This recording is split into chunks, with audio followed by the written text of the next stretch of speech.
So, how does a poet who grew up on a small farm in rural Ireland become a voice for the entire world? It seems like a stretch, right?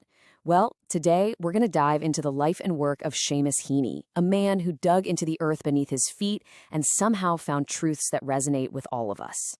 You have to start with his words. Just listen to this. Between my finger and my thumb, the squat pen rests, snug as a gun. Wow. In just 2 lines, you feel everything. You feel the weight of that pen. You think of his father and grandfather digging the soil. And then that startling shift from a spade to a pen that's as powerful as a weapon. It's so physical, so real. That's the Heaney magic right there. To really get Heaney, you first have to understand the place he came from. His whole poetic world was built on the foundation of his childhood, on the very landscape he grew up in. So let's go all the way back to the beginning. And here's the thing. For Heaney, this farm wasn't just some picturesque backdrop. Not at all.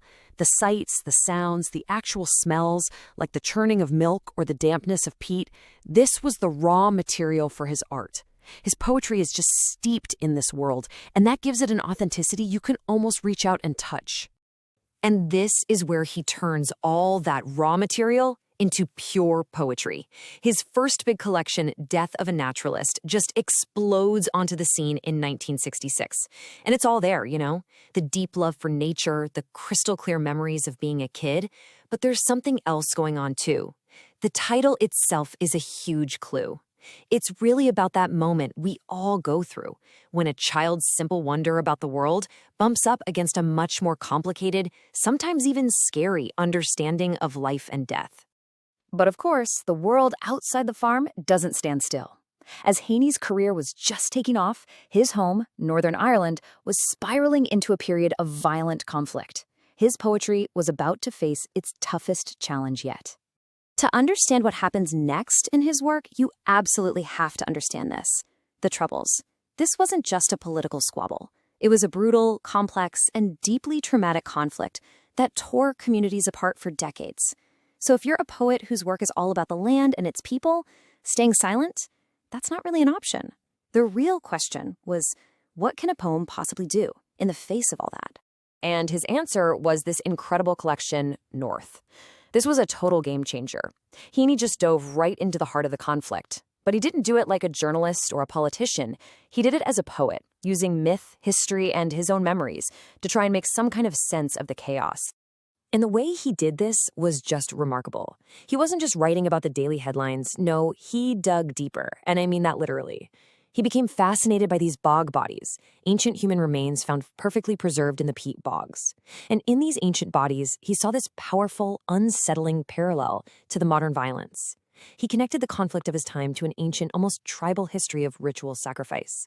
It was his way of saying that this violence was part of a long, tragic cycle. A really profound and pretty controversial way to look at it all. So after a collection as intense and heavy as North, where do you go from there? Well, Heaney's work kept evolving. He'd faced the political storm head-on, and in his later work, he kind of moved into a more reflective space, really exploring memory, time, and how we see the world. And you can really trace this journey through his later collections. In Fieldwork, for example, he's looking back at Ireland from abroad, getting a whole new perspective on his own identity. Then you've got Station Island, which is like this deep spiritual pilgrimage into his own past and the purpose of poetry itself. And later on, with books like Seeing Things and District and Circle, he comes back to nature, but now with the wisdom of age, thinking about getting older, about family, and just the quiet beauty of everyday life. Now, this incredible body of work, a life's work really, that spanned so much personal and political change, well, it did not go unnoticed. That boy from the farm in County Derry was about to get the highest honor in all of literature. In 1995, it happened. Seamus Heaney won the Nobel Prize in Literature. And you just have to listen to why they gave it to him, because it's perfect. The committee praised his works of lyrical beauty and ethical depth. Come on, does that not just nail it? The beautiful music of his words, combined with his brave, honest look at the toughest parts of our world. His legacy today is just immense. He's easily one of the most important poets of the last century. On top of that, he was an amazing translator, a beloved professor at Harvard. But his greatest gift, I think, comes back to that idea we started with. He took the dirt, the history and the voices of his tiny corner of Ireland, and through his incredible skill, he made it speak to every single one of us. He proved that the local, if you look at it with enough honesty, is truly universal. So it leaves us with this big question, doesn't it? That gives one person's voice the power to speak for a whole nation, or maybe even for all of us.